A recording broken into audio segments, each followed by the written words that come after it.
Welcome to Fantasy Sports Daily, powered by FantasyGuru.com. Monday through Friday at 12 p.m. Eastern Standard Time, 9 a.m. Pacific. Ray Flowers breaks it all down for you from a fantasy sports perspective.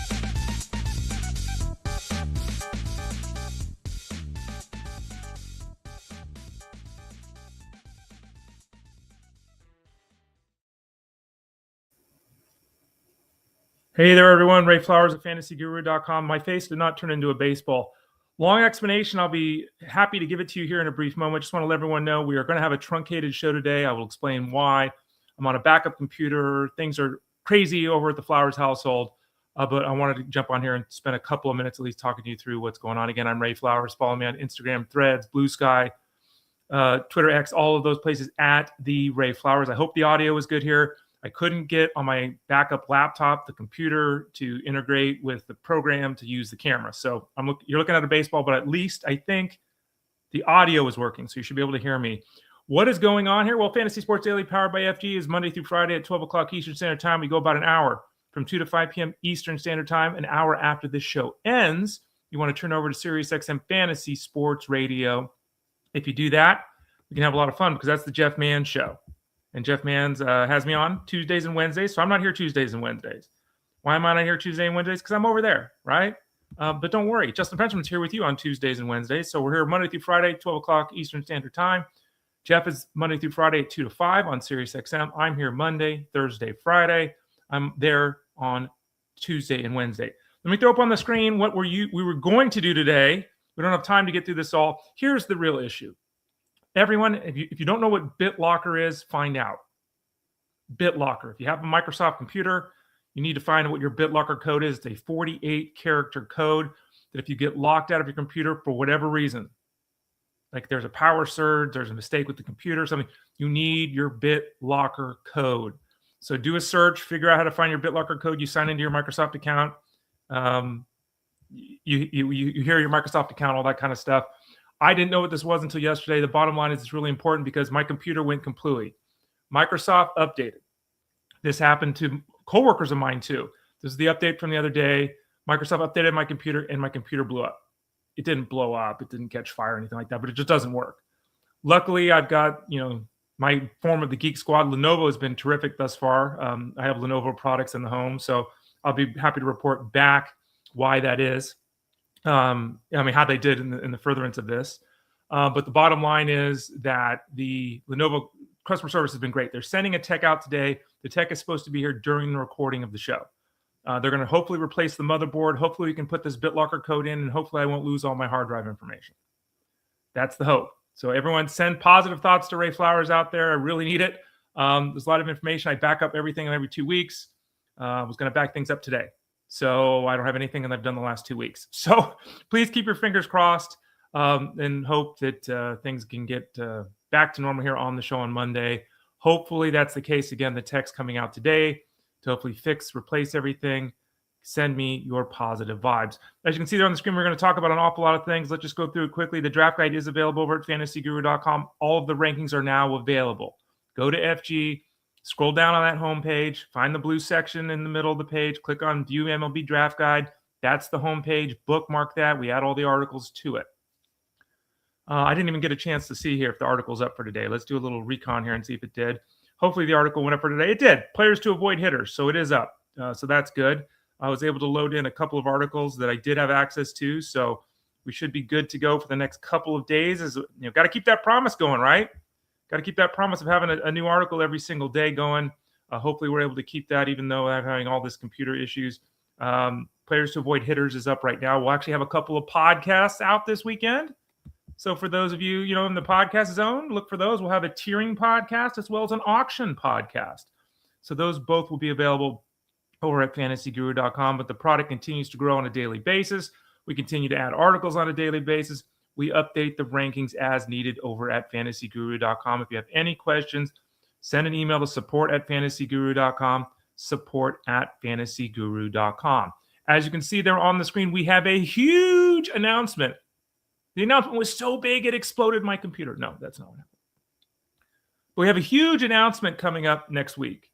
We're going to make the announcement on SiriusXM Fantasy Sports Radio on Tuesday, barring something unforeseen. It's the thing I've been teasing the last couple of weeks here on the show. The current expectation is we will make an announcement on the show on Tuesday. If that's the case, you'll want to be on SiriusXM Fantasy Sports Radio from 2 to 5 p.m. Eastern Standard Time next Tuesday.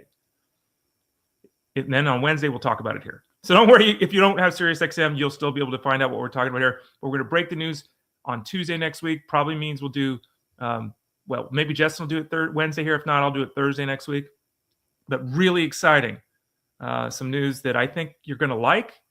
I think you might even love it. And hopefully it'll maybe reinvigorate you in the world of fantasy baseball. So we'll talk about that next week. Russell Clay was supposed to join us and talk rookie tight ends. We'll have to do that with him next week. Sorry, Russ, not able to get him on the show today because of the timing of everything. Didn't want to have him. Actually, I can't even have him come on because the tech guy is probably supposed to show up basically when Russ was scheduled to be on the show.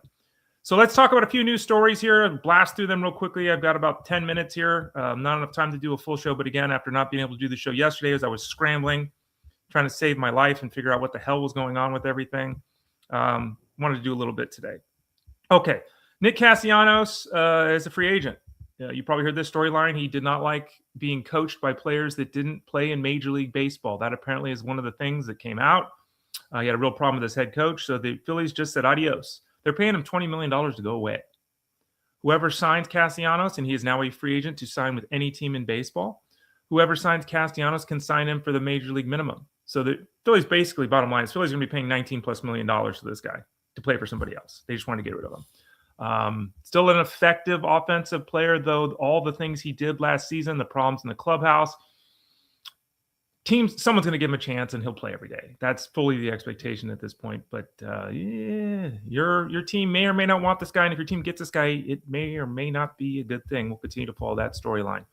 Max Muncy, as expected, re-signed with the Dodgers 1 year, $10 million. He's also got a $10 million option for 2028, which is kind of low given you're the Dodgers, right? Poor Max Muncy. Last year, he had 19 home runs, but only played 100 games. Still had a 376 on base percentage, a 470 slugging percentage. He was still really effective last year. Don't sleep on Max Muncy. And remember, if you're drafting Max Muncy, draft the one from the Dodgers and not the one from the Athletics. Trevor Story has earned the right to hit at the top of the batting order, according to Red Sox manager Alex Cora. I have no idea what that means. Earned the right by staying healthy last year. He's a 300 on-base percentage guy. His on-base percentage is not league average. In the 21st century, where we have heavy guys that don't run bat leadoff because they get on base, why would the Red Sox be playing a fast guy? Okay, Story's fast, cool. Leadoff. He's a 5 or 6 hitter. This is stupid. You don't put a guy with a below league average on-base percentage batting leadoff. Just dumb. So I don't know. That's what we're hearing. I don't know why they wouldn't hit Roman Anthony first or Jarren Duran. Okay. But the early reports are, and it's good news for his fantasy outlook because it'll be more plate appearances, more of an opportunity to score runs, though of course he wouldn't drive in as many of you would think batting leadoff. Trevor Story batting leadoff. I guess that Caleb Durbin's hitting 7th, I guess. Bichette is probably going to be the number 3 hitter. Now, this is assuming that Francisco Lindor, because obviously Lindor, Holiday, and Carroll all have that hamate bone situation. I was going to break that down on the show yesterday. We didn't have time to do it. You probably heard it all by now. All the guys, all 3 of them could be back by opening day. It'll be tight for all of them. Bottom line with hamate bone issues, it gets repaired. It's never an issue again. You do have an hamate bone in both wrists, so you can have it from the other side of things. But it gets repaired, it gets fixed. It's never an issue long term. Though in the short run, players do oftentimes lose power. So, that's Corbin Carroll's hitting 20 home runs versus 28. Holiday's hitting 14 home runs instead of 19. So you got to factor that in. And especially with Lindor, who's obviously a 30-30 threat. But the hope and belief is that Lindor's got a legitimate chance to play on opening day. So they would go Lindor first, Soto second, Bichette third. Makes sense. Bichette, if he is indeed hitting third, is going to drive in a crap ton of runs. Hitting behind the number 1 on-base percentage guy in baseball in Juan Soto, hitting behind a star in Francisco Lindor, yada, yada, yada. Here we go. Absolutely fantastic. It would be for his outlook in the fantasy space. Speaking of not fantastic stories, going in the exact opposite direction, Sebastian Wallcott, who was in our top 50 rookies over at fantasyguru.com for the 2026 season, had to be removed from that list. We heard that his elbow, which we knew was kind of, his arm had some fatigue. It was called fatigue in the offseason. Fatigue. Oh, no, he tore his UCL and needs surgery and his season's over. Like, can't make this stuff up, man. I don't know why teams, I don't know, man. Just be honest, right? Like, what are we gaining by not being honest here? I don't get it. But the bottom line is one of the best prospects in baseball, Sebastian Wallcott, is not going to be available to play this year. He should be available to start next season. I guess there's always a chance he could return super late in the year. I think it's ridiculous at this point. I mean, internal brace, even that takes usually 9 months. My expectation is the season's over. But even so, even if he does return somehow late in the year, it's not going to be at the big league level. So his outlook for 2026 is in the toilet. Jared Jones is dealing with the elbow injury coming back from the surgery. We all knew that he wasn't going to be ready for opening day. Little disappointing that he's already been placed on the 60-day injured list. Jose Urquidy is now joining the Pirates, and he'll kind of throw some pitches there until Jones is ready to go. Jones was throwing at camp, and then they announced hours later that he was going on the 6-day injured list. So we have not heard any setbacks from him. He had the internal brace procedure last May. As I noted, 8 to 9 months aggressively you could return from the internal brace. It's a different type of elbow surgery. 10 to 12 months is kind of the back end of things. So you would think if he had the surgery in May, he'd be available to pitch in May. Well, he's been placed on the 60-day injured list. So, he's not going to play the first 2 months of the season. So it doesn't mean he's had a setback. We haven't heard that. But it's a little disappointing that we're not going to be seeing Jared Jones until June. Miles Mikolas signed with the Washington Nationals, 1 year, $2.25 million, just to give him some innings there. Nothing great there. He is what he is. He'll lead innings. He'll be the new Patrick Corbin for this team. So, there you go. You go, Nationals, you go. Chris Bassitt signed with the Orioles, 1 year, $18.5 million. Good signing by the Orioles, given what was left on the free agent market. Good signing that it was 1 year. Some slight pullback last year in the performance of Chris Bassitt, but he still gets outs. He throws 170 innings every year. He gets 150 strikeouts every year. He wins double-digit games every year. So now you've got Kyle Bradish, Shane Baz, Trevor Rogers, Zach Eflin, and Chris Bassitt with Dean Kremer there or I guess they're giving themselves some options here. Bradish coming back from injury. Obviously, both Rogers and Baz have had moments, including the second half last year where Rogers was fantastic, but getting some depth there is not a bad thing. Zach Eflin's dealt with a bunch of health issues, so having added an extra arm makes a lot of sense for the Orioles. At this point in time, Cade Povich is the loser, as well as Tyler Wells, who will open the season in the bullpen. Liam Hendricks was signed by the Twins. He's been invited to spring training. Doesn't mean anything right now, but remember, Justin Topa and Taylor Rogers are kind of the 1-2 in the bullpens right now for the Twins.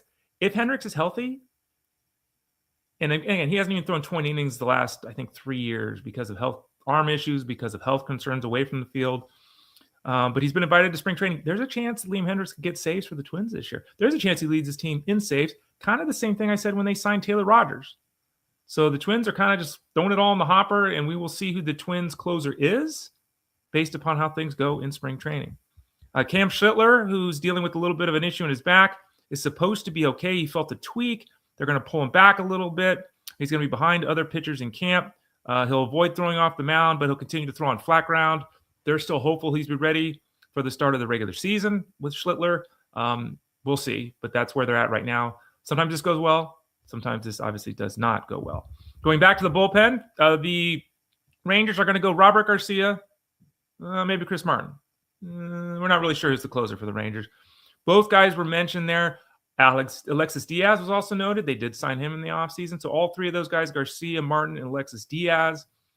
For my thoughts, go to the closer grid over at fantasyguru.com in the draft guide, the preseason product over at fantasyguru.com. But remember, that preseason product covers you all season long, all year long over at fantasyguru.com. So get signed up for the baseball product. We'll get you covered from now through the regular season. Robert Garcia, Chris Martin, and even Alexis Diaz. What a world, right?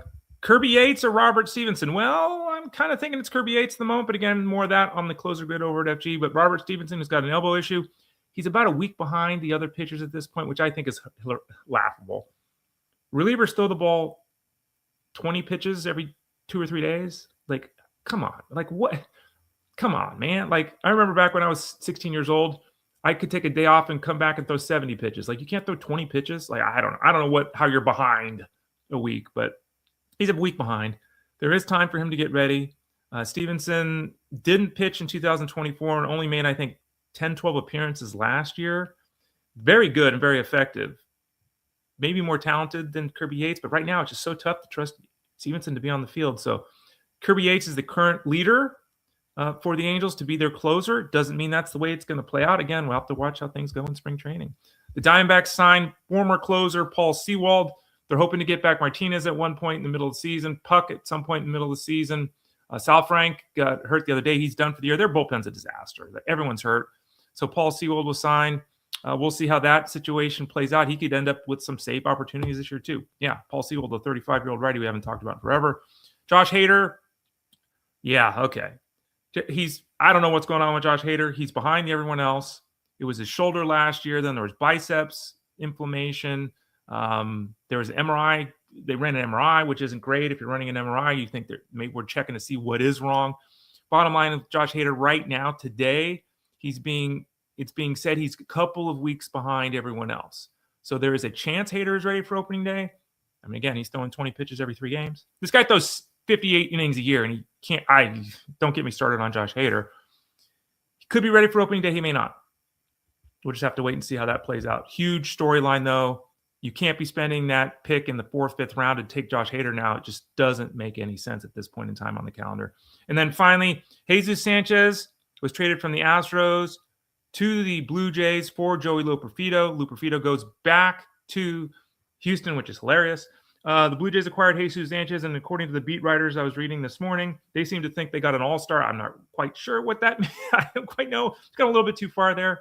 Obviously, 5 to 6 months, the Blue Jays will be without Anthony Santander. They needed help in the outfield. They added Jesus Sanchez. Sanchez got a little bit of power, got a little bit of speed. There are always moments each year where he's effective. There's other moments where he's not.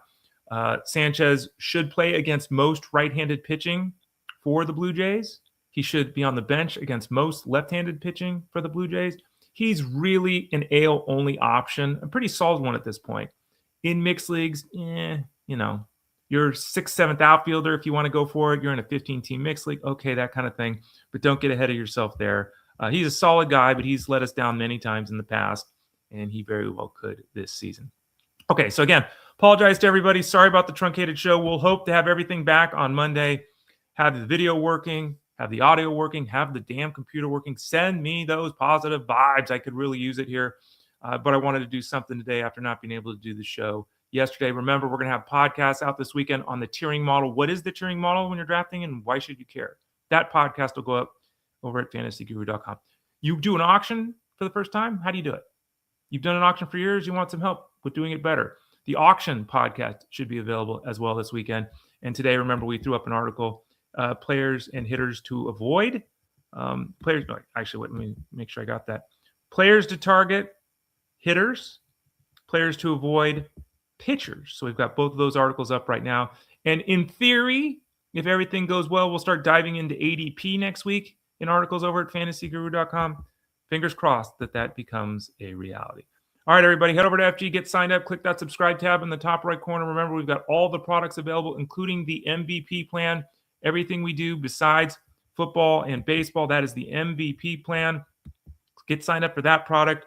That includes basketball, hockey, NASCAR, PGA, MMA, horse racing, tennis, all those other sports. Get signed up right now. If you have any questions, send an email to support@fantasyguru.com. We'll see you back here on Monday. Don't forget the Elite Sports Show with Jeff Mance, 2 to 5 p.m. Eastern Standard Time. Today over on SiriusXM Fantasy Sports Radio. Have a great weekend. I'll talk to you all again soon.